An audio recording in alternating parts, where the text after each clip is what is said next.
皆さんこんにちは。日本語教師のココナです。日本はだんだん暖かくなってきました。冬も終わりです。私はこの冬ハマったことがあります。それはおでんを作って食べることです。おでんは日本の家でよく作られる家庭料理です。鍋料理で温かい料理なので、寒い季節、秋から冬によく食べられます。以前おでんの動画を作りました。その中で紹介した通り、おでんは手間がかかる料理です。手間がかかるとは労力や時間がたくさんいることです。たくさんの材料を準備したり、たくさんすることがあったりして時間がかかる料理を手間がかかる料理と言います。おでんは手間がかかる料理です。おでんの動画を作ったのですが、実は自分で作ったことはありませんでした。もちろん食べたことはあります。母が作ったものやコンビニで買ったものを食べたり、居酒屋で頼んで食べたりしていました。でも自分で作るのはめんどくさいと思い、めんどくさがり屋の私は自分で作ることはありませんでした。めんどくさがり屋とは物事を行う際に手間や煩わしさを感じ、行動を後回しにしたり、避けたがったりする性格の人です。私はめんどくさがり屋です。そんな私がこの冬おでんを作るのにハマりました。ハマるとは何かに夢中になる、熱中することです。例えば最近アイドルにハマっている、このゲームにハマってずっとしているなどと言います。カジュアルな場合はハマるのハマをカタカナで書く場合もあります。X やインスタなどの SNS にはカタカナで書いてあることが多いと思います。ということで、私がこの冬ハマったこと、おでんを作って食べることについて今回はお話ししていきます。おでんの話をするので料理の言葉がたくさん出てきます。以前作成したおでんの動画で紹介した言葉をたくさん使うので、ぜひそちらもご覧ください。また、このポッドキャストの字幕にも大切な料理の言葉には英語訳をつけています。そちらもご利用ください。まず、どうして今回おでんについて話したいと思ったかというと、自分が作ったおでんを食べて、うまーと感動したからです。うまいは美味しいの意味で、友達との会話や思わず口に出して一人でつぶやく場合には、うま、うんま、うまなどとも言います。バラエティ番組やアニメなどでどんなうまいが使われているか探してみてください。ちなみにフォーマルな場合はうまいよりも美味しいを使った方がいいと思います。私が思わずうまーと感動した手作りおでんなんですが、私は料理がそんなに上手なわけではありません。めんどくさがり屋なのであまり時間をかけて料理することはありません。そんな私がどうして今回手間がかかる料理おでんを作ろうと思ったかというと、2つ理由があります。1つ目は大きい大根を買ったことです。おでんの具といえばまずは大根です。おでんの中に入っているものを具と言います。皆さん大根はわかりますか？大根は白くて長い野菜です。冬が旬の野菜で、冬は甘みが増し美味しくなります。冬にたくさん取れるので安く売っていることが多いです。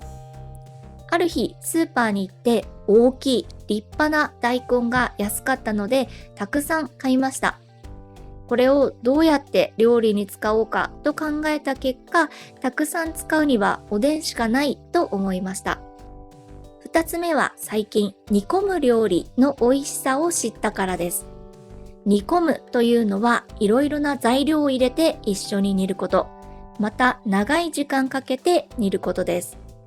わかりやすい例で言うと、ビーフシチューやポトフが煮込む料理で、煮込み料理と言います。おでんも煮込み料理です。どうして煮込み料理の美味しさを知ったかというと、最近韓国の料理番組、白と黒のスプーン、料理階級戦争という番組を見たことがきっかけです。料理が上手なシェフたちが料理を作る番組なのですが、それを見ると野菜やお肉などを丁寧にじっくり煮込んでいる場面がたくさん出てきました。私はせっかちな性格なので待つのが苦手で、料理をするとき煮込むことを全然していませんでした。この番組を見て私もじっくり煮込んでみようと思い、人参と大根を煮込んだスープを作ってみました。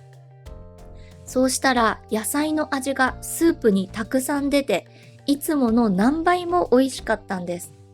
それをきっかけに料理するときはちゃんと煮込む時間を取るようになりました。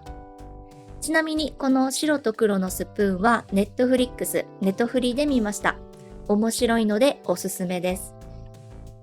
ということで、煮込みたい私にとっておでんはぴったりな料理です。お得な大根を手に入れて、よしおでんを作ってみようという気持ちになって、おでんを初めて作ることにしました。ではここからは私のおでんの作り方を紹介します。と言っても私はめんどくさがり屋なので、簡単おでんの作り方です。動画で紹介したものよりもかなり簡単です。まずおでんの具は大根、卵、手羽先、はんぺんの4種類だけです。動画ではたくさんの具を紹介したのですが、これだけでも十分美味しいおでんになりました。ではそれぞれの材料の調理方法です。まず大根は皮を剥いて厚く切ります。おでんの大根は薄く切るんじゃなくて厚く切るのがポイントです。次は卵。卵はお湯に入れてゆで卵にします。そして殻を剥きます。次は手羽先。手羽先は鶏の羽の先にある細長い部分です。これは特に何も準備はいりません。最後ははんぺん。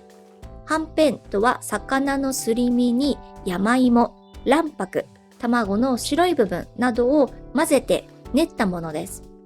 はんぺんは切るだけです。これで具の下ごしらえ、準備は完成です。材料を準備したら、普通は出汁を取るという工程があります。出汁とは何かを煮て出た汁、スープのことです。動画では昆布と鰹節で出汁を取るという工程を紹介しました。この出汁汁を使って具を煮込んでいきます。しかし、これは私にとっては大変な工程です。ということで、この工程は飛ばします。私の作り方はこうです。材料を水の入った深い鍋に入れて、塩と酒を加えます。塩と酒は味を整える調味料とも言いますね。醤油、みりんなども調味料です。そしておでんの素という粉末、パウダーを入れます。これを入れると出汁を取る代わりになります。そして30分ぐらいぐつぐつ煮込みます。ぐつぐつとは物を煮る音などを表すオノマトペです。ぐつぐつ煮込んだらこれでもう完成です。ということでこれが私のおでんの作り方です。どうでしょうか？簡単ではないでしょうか？あまり具の種類もないし出汁も取らないので簡単に作ることができました。